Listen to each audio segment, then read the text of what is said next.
પાવકા નઃ સરસ્વતી. આજે નેપ 2020 અંતર્ગત મારે IKS એટલે કે ઇન્ડિયન નોલેજ સિસ્ટમ એટલે કે ભારતીય જ્ઞાન પરંપરા વિષય ઉપર તમને કંઈક કહેવાનું છે. વિદ્યાર્થીની બહેનો કે જે FY અને SYમાં ભણે છે એટલે કે સેમેસ્ટર 1, 2, 3, 4 એ લોકોને ઓલરેડી ખબર છે કે અત્યારે એ લોકો વેલ્યુ એડેડ કોર્સ ભણી રહ્યા છે.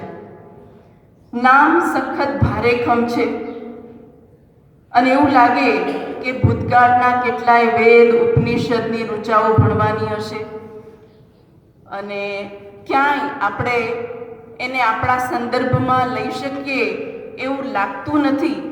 તો આ વિષય કેમ ભણવો? પણ બહેનો એવું જરાય નથી. IKSનો જે આ એક સબ્જેક્ટ આપવામાં આવ્યો છે એ હકીકતમાં આપણી પ્રાચીન જ્ઞાન પ્રણાલી છે, પરંપરા છે, એ તમારા સુધી અર્વાચીન એવા આપણા શિક્ષણના એ ફ્રેમવર્કમાં સરસ મજાનું ગઠિત કરીને આયોજિત કરીને તમારી સામે મૂકવામાં આવેલું છે. એટલે ગભરાયા વિના જો તમે આ ભણશો તો તમને બહુ જ મજા આવશે. આપણા ભારતનું જ જ્ઞાન છે એટલે બહુ જ સરળતાથી ઓટોમેટિકલી તમને, કેમ કે એ આપણા રંગસૂત્રોમાં છે, આપણા જીન્સમાં છે, એટલે બહુ જ સરળતાથી તમને આવડી જવાનું છે.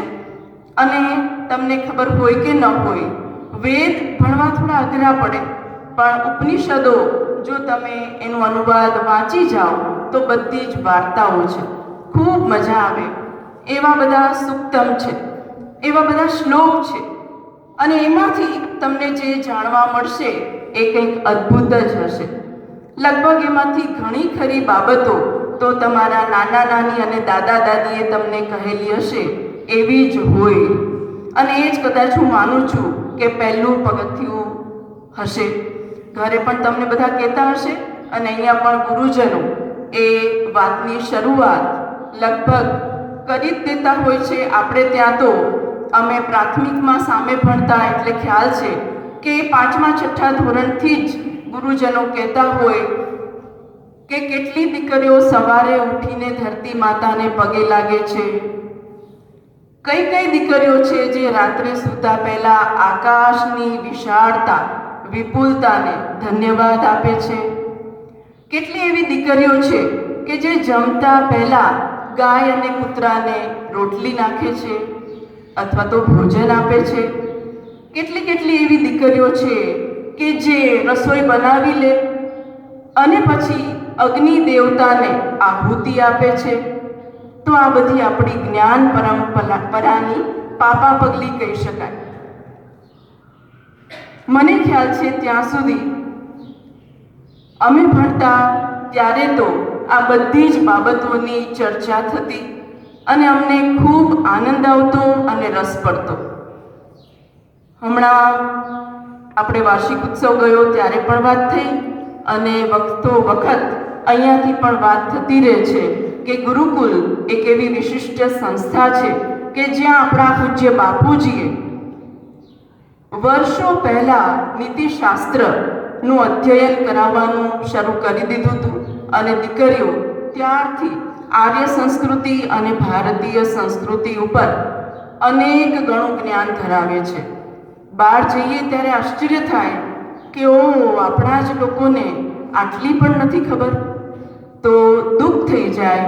પણ બહેનો, તમે બહુ જ ભાગ્યશાળી છો કે હવે નેપ 2020માં કેટલું સુંદર માળખું IKS વિષય સંદર્ભે બનાવવામાં આવ્યું છે અને સેમેસ્ટર 1, 2, 3, 4માં 2 ક્રેડિટ્સની સાથે તમને એ વિષય ભણાવવામાં આવે છે. ગઈકાલે શર્મિષ્ઠાબેને અને એની પહેલાં અરફાતભાઈએ બહુ જ સરસ ક્રેડિટ સિસ્ટમની વાત કરેલી, પણ મારે આજે તમને ભારતીય જ્ઞાન પરંપરા અંતર્ગત VAC એટલે શું, એનું ક્રેડિટ વેઇટેજ કેટલું છે, એની ગાઈડલાઇન્સ પ્રમાણે શું શું સૂચિત કરવામાં આવેલું છે અને why is IKS useful for you એની એકદમ ટૂંકમાં વાત કરીશ. ઇમ્પ્લિમેન્ટેશન સ્ટ્રેટેજી જે બધી આપણને આપવામાં આવી છે તેની વાત કરીશ અને એનું મોનિટરિંગ અને સપોર્ટ કેવી રીતે થશે અથવા મળશે એની વાત કરીશ અને આ સાથે ધ ફ્યુચર ઓફ લર્નિંગ એની પણ હું વાત કરીશ. શરૂઆત કરીએ તો આપણને એ ખ્યાલ હોવો જોઈએ કે NEP 2020 અંતર્ગત આપણા ભારતની સરકારે મિનિસ્ટ્રી ઓફ એજ્યુકેશન દ્વારા એક આયોજન કરવામાં આવેલું છે અને એ અંતર્ગત સ્કૂલ્સમાં અને કોલેજીસમાં આ વિષય ભણાવવો એવું નક્કી થયું અને પછી એનું ફ્રેમવર્ક, એનું ડિઝાઇનિંગ કેવી રીતે કરવું એમાં વિચારણામાં બધા જ લાગી ગયા અને અંતે જે ફલશ્રુતિ મળી એ તમે અત્યારે કોલેજના FY અને SYમાં ભણી રહ્યા છો. આમાં આપણે માની લઈએ છીએ કે ભારતીય જ્ઞાન પરંપરા એટલે કે બહુ ભારેખમ વિષયો હશે અને માત્ર સંસ્કૃત અને વેદ પુરાણ હશે, પણ એવું નથી. આપણી ભારતીય જ્ઞાન પરંપરામાં જીવન જીવવાની શૈલી, લાઈફસ્ટાઈલ મનુષ્યની કેવી હોવી જોઈએ, સાચા અર્થમાં જે મનુષ્ય છે એની લાઈફસ્ટાઈલ કેવી હોવી જોઈએ એ બાબતની ચર્ચા કરી છે અને એટલે એમાં અનેક વિષયોની છણાવટ કરેલી છે, જેમાં ટૂંકમાં હું કહું તો વિજ્ઞાન, ગણિત, ઔષધિ, કલા, માનવતા, તત્વદર્શન, જ્યોતિષશાસ્ત્ર, બાંધકામ, કલાઓ, ભાષાઓ, સાહિત્ય, સાંસ્કૃતિક અને સામાજિક ઉત્થાનની સંસ્થાઓ, તેમના કાર્યો અને પરંપરાગત વિધિ વિધાનો એ દરેકની ચર્ચા કરવામાં આવી છે અને આ બધા જ વિષયો અતિશય રસવાળા છે. જો તમે એમાં આગળ ભણવા ઈચ્છતા હો તો પણ બહુ જ સવલતો આપવામાં આવી છે કે જે બહેનો માત્ર આને કમ્પલસરી સબ્જેક્ટ તરીકે ન લેતા એના 7મા અને 8મા સેમેસ્ટરમાં જો વધારે આગળ ભણવાની ઈચ્છા રાખે તો એને માઇનર અથવા મલ્ટીડિસિપ્લિનરી સબ્જેક્ટ્સના પાસાઓ તરીકે પણ લઈ શકે અને એના કેટલાક બાસ્કેટ્સ હજી બની રહ્યા છે. હજુ તો આ શરૂઆત છે, પણ એનો ઉદ્દેશ્ય બહુ જ સરસ છે. ક્રેડિટની વાત કરી એ મુજબ તમને યુજીના જે 4 વર્ષનો પ્રોગ્રામ છે, ટોટલી એમાં 176 ક્રેડિટ્સ તમારે મેળવવાના છે, પણ એમાં 8 જ ક્રેડિટ જે તમને ભારતીય જ્ઞાન પરંપરાના વિષયોને સિલેક્ટ કરીને મેળવવાના છે. આમ તો બહુ ઓછા કહેવાય, પણ તમે જેમ રસ લેવા માંડશો અને ફ્રેમિંગ નવું બહાર પડતું જશે, યુનિવર્સિટી અને કોલેજીસને પણ છૂટછાટ આપવામાં આવી છે. એ લોકો પણ પોતાની રીતે એ મુદ્દાઓની છણાવટ કરીને ઉપર સુધી રજૂઆત કરી શકે એમ છે. તો એમાં વિદ્યાર્થીનીઓ તમને ખૂબ તક છે કે આગળ સંશોધન પણ કરી શકો.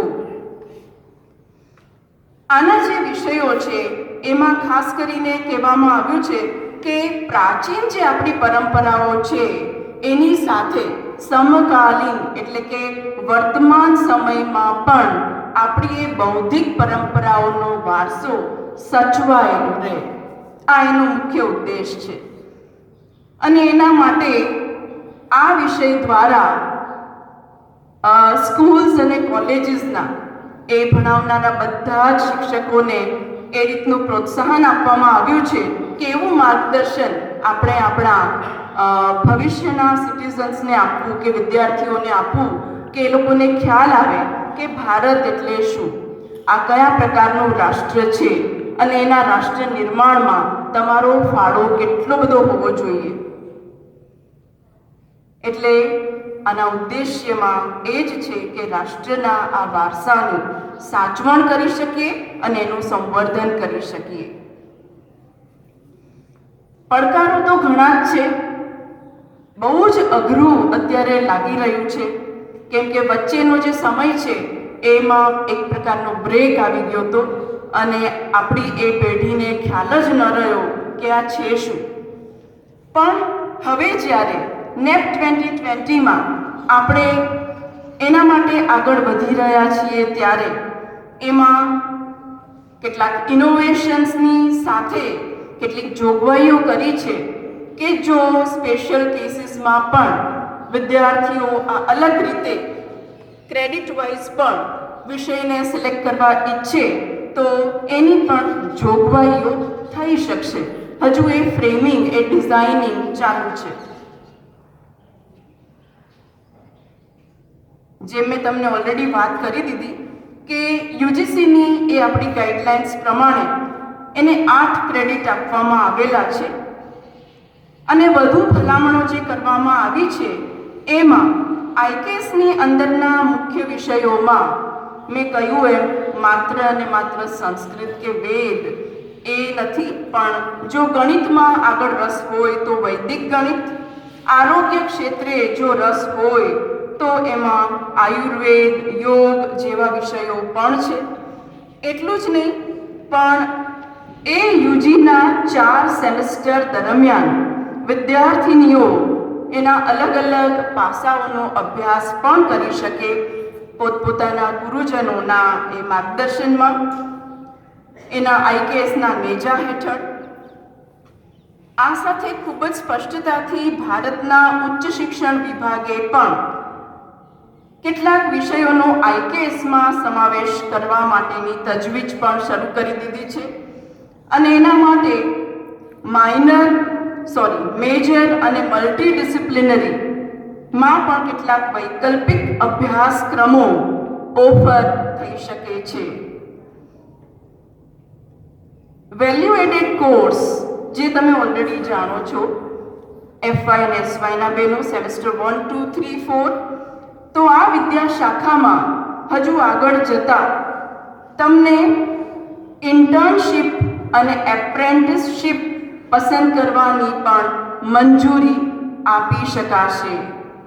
એટલે ઇન્ટર્નશીપનો જે આપણો એક પહેલું છે જેમાં આપણે ચિંતા કરતા હતા કે કોમર્સવાળા સ્ટુડન્ટ્સને તો ઘણી સવલતો છે, ઘણી જોગવાઈઓ છે, પણ આર્ટ્સવાળા શું કરશે, તો આ બહુ જ સારો એક વિષય છે કે જેને લઈને તમે તમારી ઇન્ટર્નશીપ પૂરી કરી શકશો.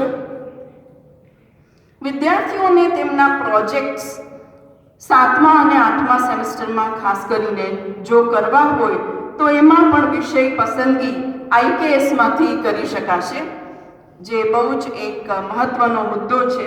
એટલે અત્યારના એફવાય અને એસવાયવાળાએ સિરિયસલી આના ઉપર વિચારવું જોઈએ.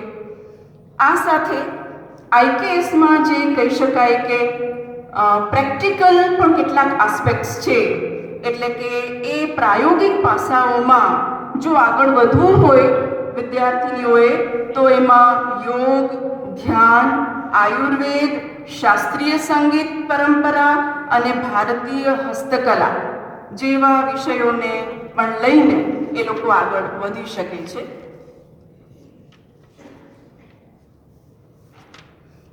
સંસ્કૃત અથવા ભારતીય ભાષા માટે યુજી પ્રોગ્રામ પણ આઈકેએસ હેઠળ યોજાવાના એ કોર્સીસની ડિઝાઇનિંગ થઈ રહી છે.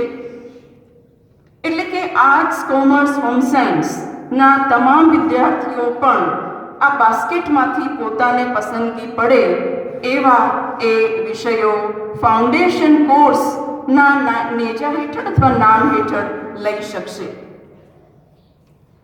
આ સાથે કેટલાક મુદ્દાઓ આપેલા છે, પણ એમાં આપણે ચર્ચા કરીશું કે આઈકેએસ શા માટે તમારા માટે આટલું ઉપયોગી છે.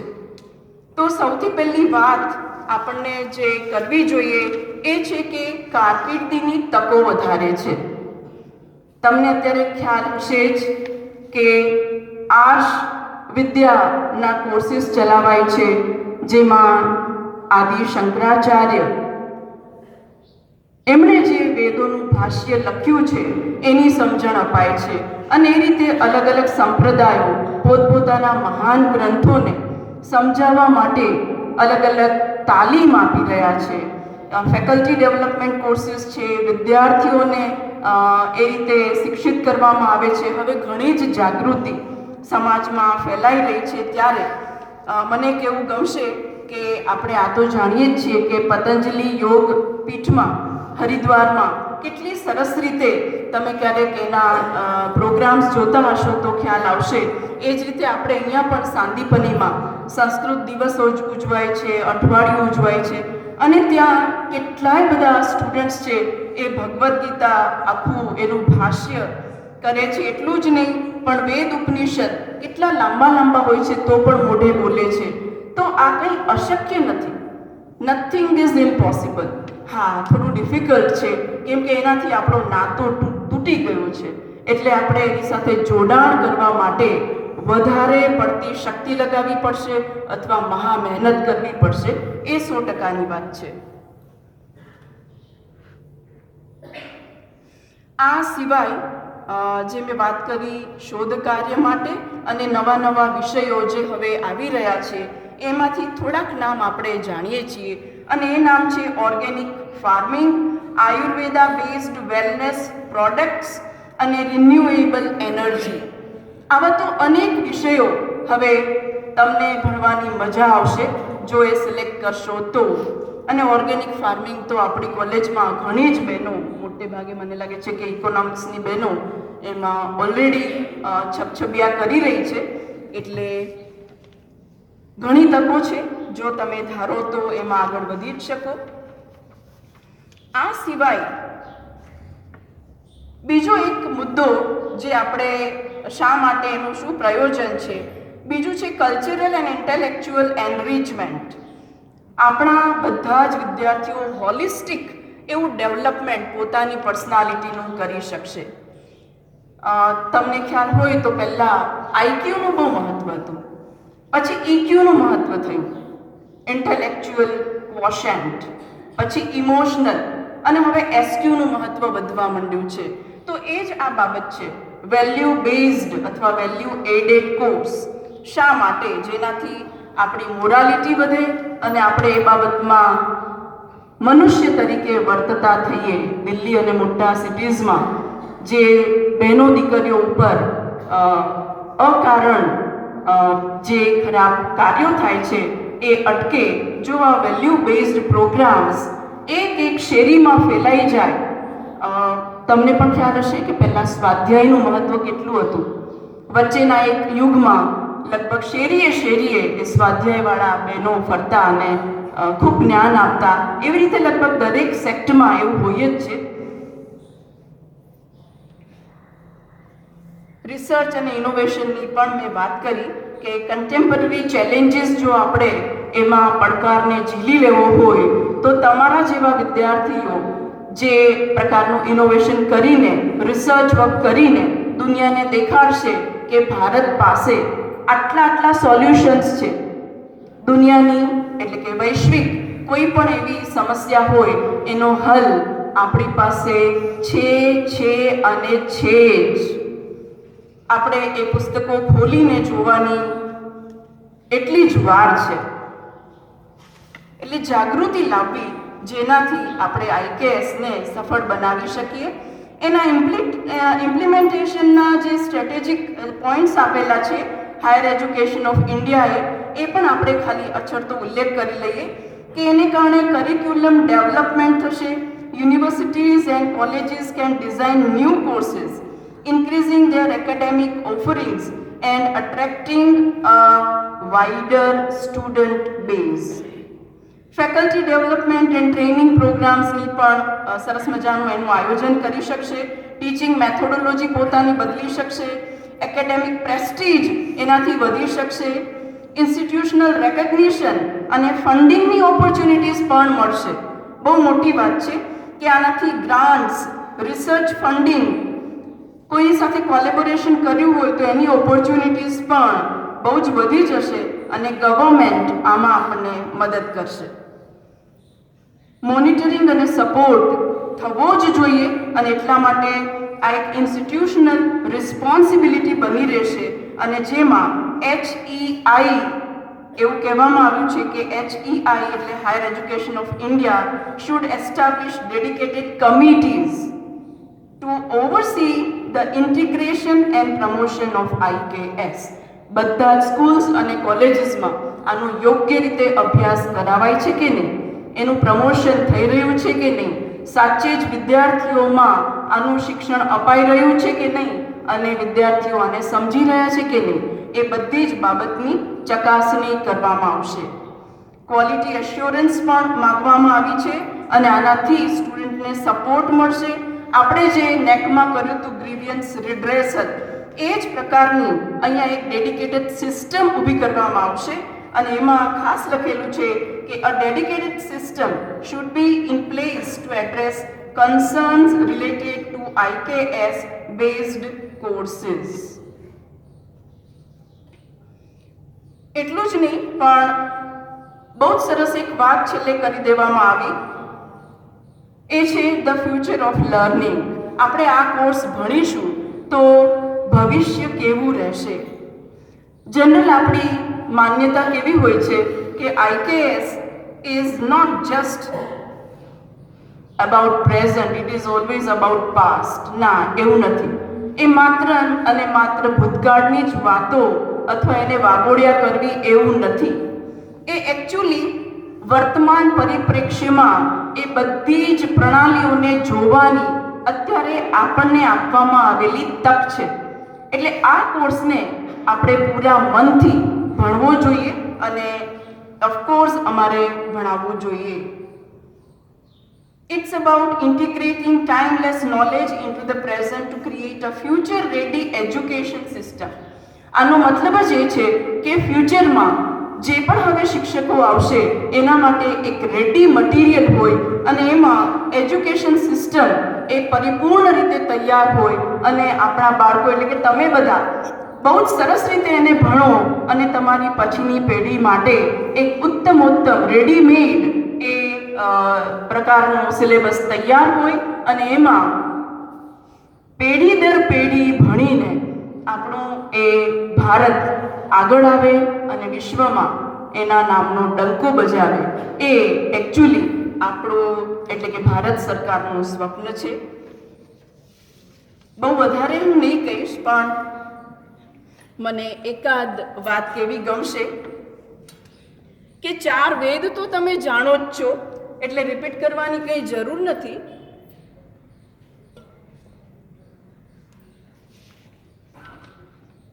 યજુર્વેદ, સામવેદ, અથર્વવેદ અને ઋગ્વેદ. પણ આપણા ઋષિમુનિઓએ કેટલી સરળતાથી આપણને એક માર્ગ સુજાડ્યો છે કે આ તમને બહુ અઘરું પડે તો તમે ઉપનિષદ પણ વાંચો. તો 10 એવા મુખ્ય ઉપનિષદ છે. આમ તો કેટલાય બધા છે, પણ ઈશ કેન કથ મુંડક માંડુક્ય, ઐત્રી, તૈત્રી, બૃહદારણ્યક, શ્વેત શ્વતર, આ બધા કેટલાય એવા છે સરસ મજાના કે તમે ખાલી એની સ્ટોરી વાંચવાની શરૂ કરો તો તમને મજા આવી જશે. એમાંથી મારે તમને પૂછવું છે કે નચિકેતાની સ્ટોરી કેટલાને આવડે છે? ઘણા જ બધાને ખબર હશે ને આપણા સિલેબસમાં પણ કમ્પલસરીમાં આવતી FYમાં. યસ, વેરી ગુડ માયા. તો આ રીતે તમને કહું તો એ કઠોપનિષદમાંથી લેવામાં આવેલી છે. એટલું જ નહીં, પણ એની સાથે સાથે મારે એક બીજી વાત કહેવી છે સરની પરમિશનથી કે 33 ઉપનિષદની બહુ જ સરસ એક વાર્તા છે અને બહુ જ ટૂંકમાં હું કહીશ. અને એમાં એકચ્યુઅલી મનુષ્યનું શરીર એ પંચતત્વથી બનેલું છે, પંચકોશોથી બનેલું છે, એની વાત વર્ણવવામાં આવી છે. અને આપણને બધાને ખબર છે એ રીતે આપણા કોન્શિયસનેસના એ 5 લેયર્સ છે. એ 5 લેયર્સ એને એ સંતુલિત થાય ત્યારે જ આપણું જીવન શ્રેષ્ઠ કહેવાય. એ વાત સમજાવવા માટે એ ગુરુજીએ એના શિષ્યને કહ્યું કે બેટા તું મને બતાવ કે જીવનનો ઉદ્દેશ્ય શું છે, જીવન શેના ઉપર ટકી રહ્યું છે. તો ત્યારે શિષ્યને કહ્યું કે તું જઈ શકે છે જંગલમાં, મનુષ્યોની વચ્ચે, ચિંતન મનન કર, ઓબ્ઝર્વ કર, પછી ભલે ને 6 મહિના લાગે પણ તું જવાબ લઈને આવ. એટલે શિષ્ય જાય છે અને 6 મહિને જવાબ લઈને આવે છે કે ગુરુજી મને એ ખબર પડી ગઈ, જીવનનો ઉદ્દેશ્ય પ્રાણ છે, પ્રાણ છે તો જીવન છે. તો ગુરુજી હસ્યા અને કીધું કે ના, આ જવાબ નથી, હજુ એકવાર જા ધીરજથી. શિષ્ય ફરીથી જાય છે અને વળી પાછા કેટલાક મહિનાઓ પછી પાછો આવે છે અને હસ્તાચરે કહે છે કે ગુરુજી હવે તો મને મળી જ ગયો જવાબ. અને કહે છે કે ગુરુજી અન્ન ન હોય તો જીવન ન હોય, એટલે અન્ન ખાવું જરૂરી છે. વળી પાછા ગુરુજીએ કીધું કે ના બેટા, હજુ એકવાર જઈ આવ. જાય છે અને શોધીને આવે છે કેટલાક મહિના પછી કે ગુરુજી હવે તો હું 100% પાક્કું કહી દઉં કે મન છે તો બધું જ છે, એટલે જીવનનો ઉદ્દેશ્ય એ મન છે. આપણે પણ કહીએ છીએ ગુજરાતીમાં મન હોય તો માળવે જવાય. ઇંગ્લિશમાં પણ અમારે છે જ્હોન મિલ્ટન કહે છે કે mind is everything, it makes hell of heaven and heaven of hell. એટલે બહુ અને સરસ મજાનું હિન્દીનું પણ ગીત છે આપણે ફિલ્મનું, તોરા મન દર્પણ કહેલાય. એટલું જ નહીં પણ આ વિદ્યાર્થીએ બહુ જ સરસ મજાના ઉદાહરણો આપીને પોતાના ગુરુજીને સમજાવ્યા કે ગુરુજી આ તો સાચું જ છે, મન છે તો બધું છે. પણ ગુરુજી કે ના બેટા, હજુ પણ તારે થોડુંક એમાં વર્ક કરવાની જરૂર છે. જા હજુ દુનિયાને ઓબ્ઝર્વ કર. અને થોડાક મહિના પછી પાછો શિષ્ય આવે છે ને કહે છે કે ગુરુજી જ્ઞાન એટલે સર્વે સર્વા, એમાંય વિજ્ઞાન, વિશિષ્ટ પ્રકારનું જ્ઞાન, એ જ જીવનનો ઉદ્દેશ્ય છે. ગુરુજીએ કીધું કે ના બેટા, બહુ નજીક છે તું ઉત્તરની, પણ હજુ એકવાર કોશિશ કરી લે ને. ગુરુજીની આજ્ઞા હતી અને બહુ જ વિવેકી શિષ્ય હતો એટલે નીકળી પડ્યો પાછો. અને અમુક મહિનાઓ પછી પાછો આવ્યો અને અંતે એના ચહેરા ઉપર એટલો સંતોષ હતો અને એણે ગુરુજીના ચરણોમાં પડીને કહ્યું, ગુરુજી આનંદ, આનંદ આપણા મનુષ્યના જીવનનો અંતિમ ઉદ્દેશ્ય છે. અને એના ઉપરથી જ પછી શ્રી ઓરોબિંદોએ સચ્ચિત આનંદ, આપણે પણ વાત કરીએ છીએ મન, બુદ્ધિ અને ચેતનાની. વ્યક્તિ છે એ મનુષ્યમાંથી એ સુપ્રા માઇન્ડવાળો વ્યક્તિ પણ બની શકે. તો બધું આપણામાં અંદર રહેલું છે, પણ આપણે આપણી જાતને 1 મિનિટ નથી આપતા અને એટલા બધા ભાગ્યા કરીએ છીએ બહારની વસ્તુઓ મેળવવામાં. પણ અહીંયા વાત થઈ પ્રાણમય કોષની, પછી અન્નમય કોષની, મનોમય કોષની, વિજ્ઞાનમય કોષની અને આનંદમય કોષની.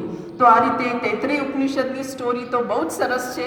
ઘણી બધી વાતો કરવાની ઈચ્છા થાય, પણ હું મારા 3 ક્લાસમાં વારે વારે કહું છું કે જો આપણે આ એક નાની એવી પંક્તિને સમજી જઈએ તો કદાચ ભારતીય જ્ઞાન પરંપરાનું પહેલું પગથિયું તો 100% ચડી ગયા. અને એટલે અને મારા માતા પિતાએ મને જે શીખવાડ્યું છે એ કવિતાઓ મને બહુ જ યાદ આવ્યા કરે.